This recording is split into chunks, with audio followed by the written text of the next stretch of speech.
റിലേഷൻഷിപ്പുകൾക്കുള്ളിൽ വീർപ്പുമുട്ടൽ അനുഭവിക്കുന്നു എന്ന് പലരും പറഞ്ഞു കേട്ടിട്ടുണ്ടാകും അല്ലെ. അപ്പൊ എന്താണ് ശരിക്കും ഈ വീർപ്പുമുട്ടൽ എന്നതുകൊണ്ട് അവർ അർത്ഥമാക്കുന്നത്? ആദ്യത്തേതെന്ന് പറയുന്നത് ഒരു ലാക്ക് ഓഫ് പേഴ്സണൽ സ്പേസ് എന്നാണ്, ഒരു ഫ്രീഡവും ഇല്ലാത്ത ഒരു ബന്ധം എന്നാണ് അതുകൊണ്ട് അർത്ഥമാക്കുക.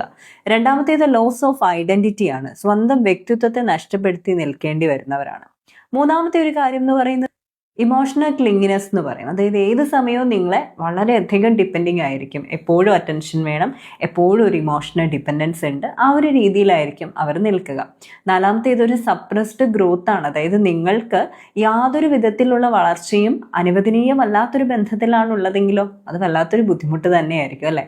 അപ്പോൾ അങ്ങനെയുള്ള കാര്യങ്ങൾ നോക്കുക. പിന്നെ ഓവർ കൺട്രോളിങ് ആയിട്ടുള്ള ബന്ധം, അത് എത്ര സ്നേഹമുള്ളവരാണെങ്കിലും ആരും എന്ത് ചെയ്യുന്നില്ല, ആഗ്രഹിക്കുന്നില്ല അങ്ങനെ ഒരു ബന്ധത്തെ തുടരാനായിട്ട്. അപ്പോൾ റിലേഷൻഷിപ്പിനുള്ള വീർപ്പുമുട്ടൽ എന്ന് പറയുമ്പോൾ ഇങ്ങനെയുള്ള കുറേ കാരണങ്ങളൊക്കെയാണ് പറയുന്നത് എന്ന് ഓർക്കുക. നിങ്ങളുടെ കൂടെ കൂടിയവർ തീർച്ചയായിട്ടും നിങ്ങൾ വീർപ്പുമുട്ടലാണ് എന്ന് പറയാതിരിക്കട്ടെ അല്ലേ.